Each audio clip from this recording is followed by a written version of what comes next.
Hi, Miss. You said we could talk about anything we wanted for our final project. I am forcing you, my dearest teacher that I appreciate a lot, to listen to me talk about something I'm obsessed with. I am a theater kid. Currently, I'm rehearsing for a musical theater play that is going to actually happen on the 23rd and 24th of this month, which if you are actually watching this video, Miss, which I wouldn't blame you if you're not. I mean, I am aware that you have a lot of students and a lot of videos to watch. It's this play. I'm gonna be in this play. I'm setting the scenario to you. A Wednesday afternoon, I was tired of listening to the same 3 songs. There was nothing on YouTube. All the video essays about Disney shows that are about 11 hours long, I already finished them. I needed something else to listen, and suddenly I remember I saw a Tumblr post talking about Epic the musical. I put my headphones on, and suddenly this song starts playing.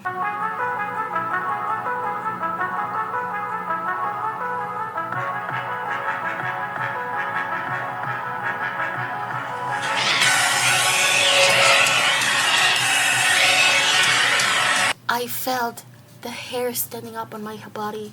I was just completely overtaken by this feeling of I found something that's gonna change my life, because that is the only thing I've been listening to at work. I swear, my Spotify Wrapped, well, my YouTube Music Wrapped, because I'm poor and I don't have Spotify, it's just gonna be Epic the musical. Epic the musical is about the epic of the Odyssey, written by Homer. Yes, the Greek guy. The author of the musical does take some liberties with the material. Honestly, I'm just all about historical inaccuracies. You know what? I realized that I could talk about how this musical came about and everything, but I'm just gonna talk about the song that I just played. This is not the first song of the musical, oh no. But when I was searching Epic the musical for the first time, this was the song that first appeared. The song that I just played is called Storm. This is divided in sagas, and you could just read the sagas as little adventures that Odysseus goes on. Odysseus is in Troy for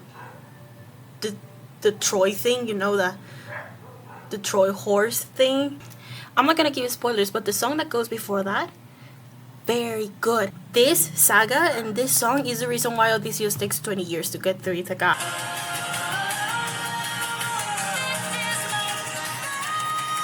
We go for something so climatic, so strong, so powerful, so loud, and then we go for a low rumbling. It's almost as if you are looking away and suddenly you see a ship, 600 men on that ship, and you can feel the rumbling of the waves because you know something is happening, and then suddenly the choir the trumpets are very important because the trumpets introduce one of the Greek gods later at the end of the saga. Which Greek god is Poseidon? We're in the ocean, it's pretty obvious.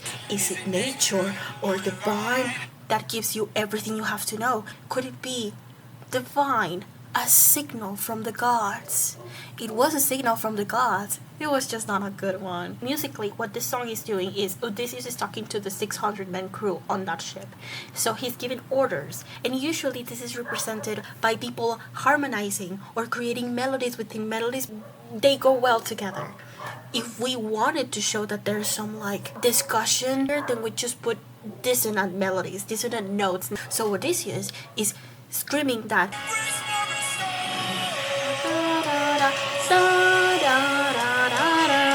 Right, so Odysseus is leading the way of the melody. Full speed ahead. That was the moment on that random Wednesday afternoon when I was listening to the song that I was just like, that's good. Going from Full Speed Ahead, which by the way is the name of a song, and it's a leitmotif. A leitmotif is a continuous melody or pattern of notes or a rhythm pattern that is used in music to represent something in particular. Full Speed Ahead. That is an ensemble motif that it allows us to think about the 600 men on that ship. They come from a very cathartic moment, and suddenly Odysseus is trying to lead this crowd.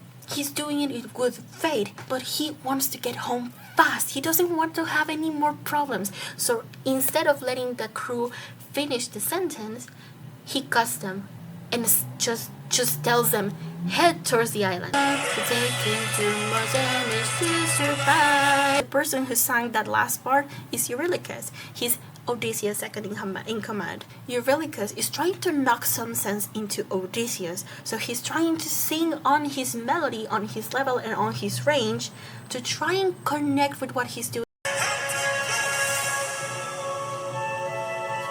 Leitmotifs are so important to introduce concepts and themes in musicals, but they are also very important because in musicals like Epic, where you have such an extensive cast of members, introducing each one of the relevant characters to the audience with a leitmotif, that allows us to remember later in the musical whether or not it has to do with certain characters. For example, that flute you just heard represents the wind god Aeolus.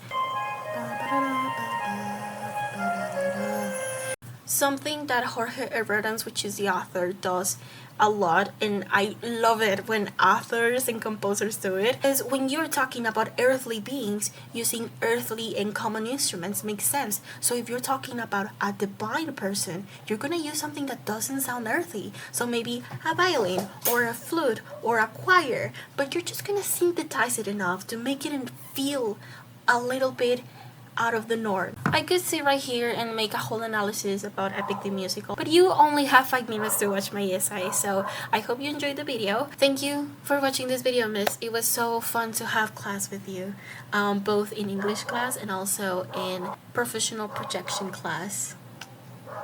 Bye!